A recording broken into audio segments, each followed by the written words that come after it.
তো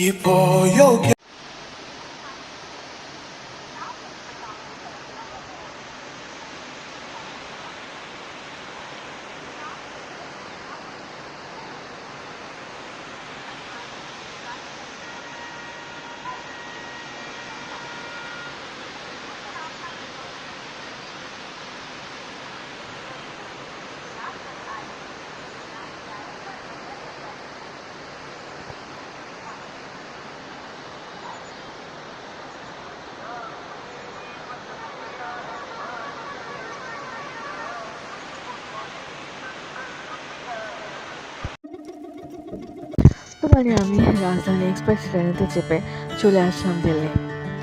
তারপর ঝটপট ওয়েটিং রুমে রেস্ট নিয়ে খেয়ে দিয়ে লাঞ্চ বেরিয়ে আসলাম চারধামের মধ্যে উল্লেখযোগ্য দর্শনীয় স্থান যমুনোত্রী গঙ্গোত্রী এর উদ্দেশ্যে। খাওয়া দাওয়া বলতে যা কিছু ভেজ অর্থাৎ পারে নিরামিষ। দিল্লি থেকে হরিদ্বারেতে যে ইন্টারসিটি এক্সপ্রেসেতে আসলাম তা হলো Dehradun Janshatabdi express 12055।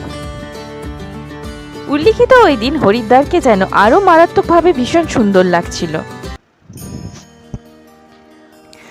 Departure time moment from New Delhi NDLS at 1520 and arrival time moment at Haridwar Junction HW at 1927. তো আর কি বলি, চলে আসলাম হরিদ্বারেতে আগে থেকে রুম বুক করা ছিল, তবুও কিন্তু রুম পেতে অবস্থা খারাপ হয়ে গিয়েছিল। তবে যেটা ভালো লেগেছিল যে free hair shampoo, body wash, moisturiser, face ওয়াশের কিট দেয় ওরা, তা বায়োটিক ব্র্যান্ডের ছিল। আর কি লুফে নিলাম। যে লগ হাউস বলুন কিংবা হোটেল লজ অথবা ইকো রিসর্ট হোমস্টে গেস্ট হাউসটাতে আমি ছিলাম তার দূরত্ব রেলওয়ে স্টেশন থেকে অনেকটাই কাছে ছিল। তো কি আর করলাম, আর কি চটপট হরিদ্বার দেখতে বেরিয়ে পড়লাম এবং তারপর পেট পূজাও করলাম আর তারপর ঘুম, কারণ পরদিন সকাল সকাল বেরিয়ে পড়তে হবে যমুনোত্রী এর উদ্দেশ্যে। দেরাদুনের ওপর দিয়েই যাব, কিন্তু জিম করবেটটা মিস হয়ে যাবে জানি, পরের বারে আসলে পুষিয়ে নেব না হয়। একটা ট্রাভেলার ভাড়া করে গেলাম, অর্থাৎ রওনা দিলাম যমুনোত্রী এর উদ্দেশ্যে সকাল সকাল। পৌঁছলাম সেই রাতে। উত্তরাখণ্ডটা ছোটোখাটো জায়গা নয়, বিশাল একটা জায়গা বলতে গেলে। এর এক জায়গা থেকে অন্য জায়গায় যেতে হলে এক প্রান্ত থেকে অন্য প্রান্তে যেতে আসতে হবে। তাহলে যমুনোত্রীর ব্যাপারে জানাই আপনাদের।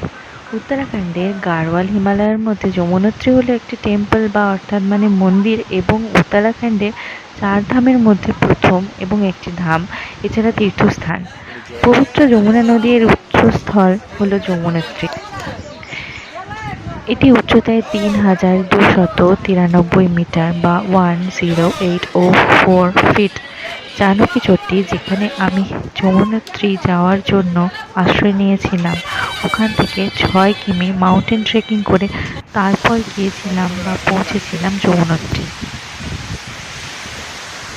যমুনোত্রী টেম্পল বা অর্থাৎ মন্দিরটি গডেস যমুনার নামে 19th সেঞ্চুরিতে তৈরি করা হয়েছিল। ভগবানের মূর্তিটি ব্ল্যাক মার্বেলে তৈরি করা হয়েছে। হিন্দু মিথোলজি বা অর্থাৎ মাইথোলজি অনুযায়ী কথিত রয়েছে যে যমুনাতে চান করলে ভক্তরা অকাল মৃত্যু থেকে বেঁচে যাবেন। সূর্যকুণ্ড এবং দিব্যশিলা, এর মধ্যে দিব্যশিলা হলো একটি পবিত্র স্তম্ভ মন্দির এর কাছে, যেটিকে পুজো করা হয় টেম্পল বা মন্দিরেতে ঢুকবার আগে। সূর্যকুণ্ড হলো এরই পাশে থাকা এক প্রকার প্রাকৃতিক hot water spring up to 88 degree C, যেখানে তীর্থযাত্রীরা অন্নভোগ এবং আলু সেদ্ধ রান্না করে মসলিন কাপড়ে ভোগ দেওয়ার জন্য। কিভাবে যাব? জানকী চট্টি থেকে মাউন্টেন ট্রেকিং করে 5 থেকে 6 কিমি। তাছাড়া বৃদ্ধ এবং ছোটদের জন্য এখানে কুলি, ঘোড়া, পালকিও ভাড়া করা যায়। Best time to visit May to June and September to October.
তারা যেন মাথা তুলে আছে, বলছে গর্বে তাদের জীবন গাথা। Welcome to my blog making YouTube channel.